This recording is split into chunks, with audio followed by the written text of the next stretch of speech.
What's going on YouTube? Uberman here. Wanted to do a quick review of a new SSD that I just put in my computer. Now, this is a PNY. This is a CS1311 SSD.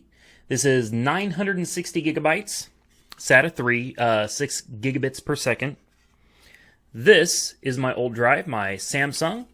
This is the 840 EVO. This is a 500 gigabyte drive. It's also SATA 3, 6 gigabits per second. Truth be told, I bought this when this technology was new. And honestly, to me, it doesn't seem like it's been that long.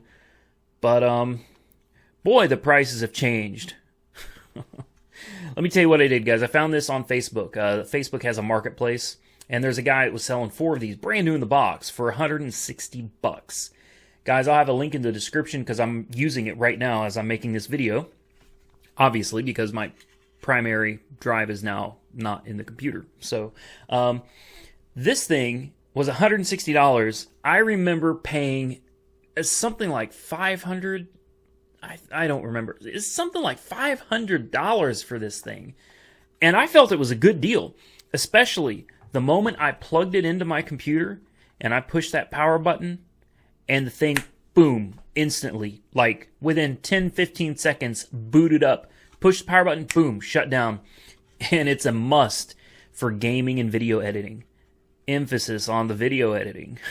It used to take me forever. 1 second.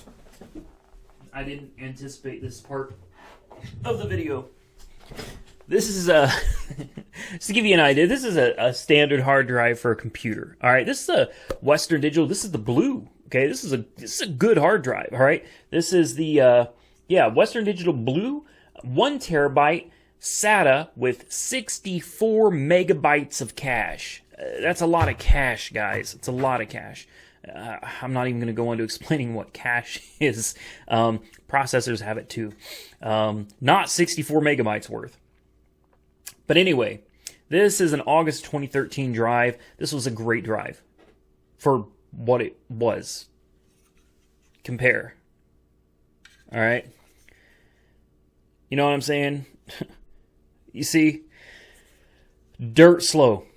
This thing was the bottleneck in my entire system. You know why? Because it's got moving parts.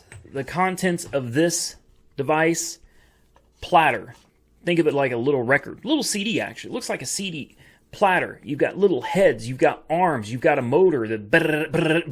I've torn these apart before. I remember the old Seagate ST251s.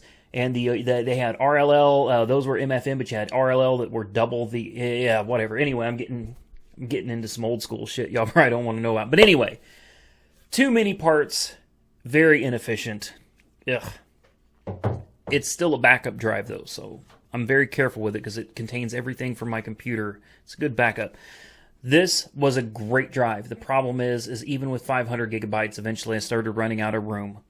So as I was saying, I found this on Facebook Marketplace for $160. I'll give you guys a little bit of specifications from this. Sequential read up to 550 megabytes per second. Sequential write up to 520 megabytes per second. Those are the important numbers, guys. And it's also very important to understand that just because it says it on the box, it's got a couple asterisks next to it. Performance is going to vary system to system, or even drive to drive. Okay? Keep that in mind. Chances of you seeing those numbers in real life, real world situations are probably slim to none. But I've run several benchmarks and I have been routinely getting pretty close to these numbers. So I can't complain.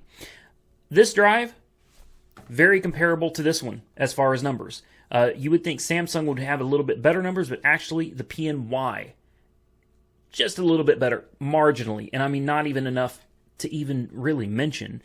But you're talking about a more expensive drive versus a drive that you can get this. I'll put a link to Amazon. It's like $239, $249. This drive's still a great deal.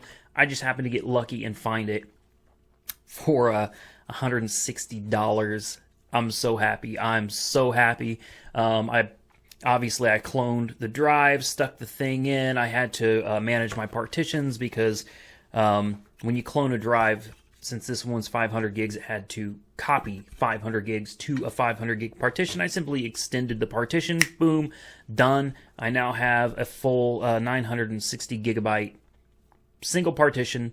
I'm very happy. I've got plenty of room. Changed a few settings through Windows system settings, turned off my page file. I've got 32 gigs of RAM. Yeah, RAM. I don't need a page file that's 4 gigabytes, turned off file indexing.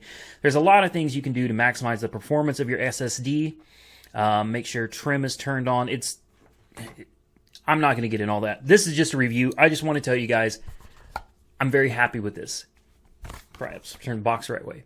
Very happy with this PNY, guys. Very happy. Honestly, no difference that I can tell as far as speed between this drive and this drive. None.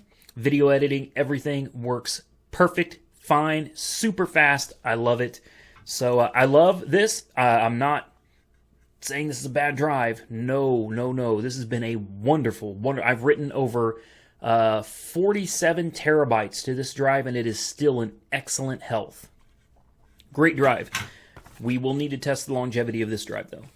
But I expect the same performance out of this as I got out of the Samsung. So either drive's great. In fact, I'll put a link to each one of them to Amazon in the description. I just wanted to throw that out there, guys. As always, like, comment, subscribe, and be safe out there.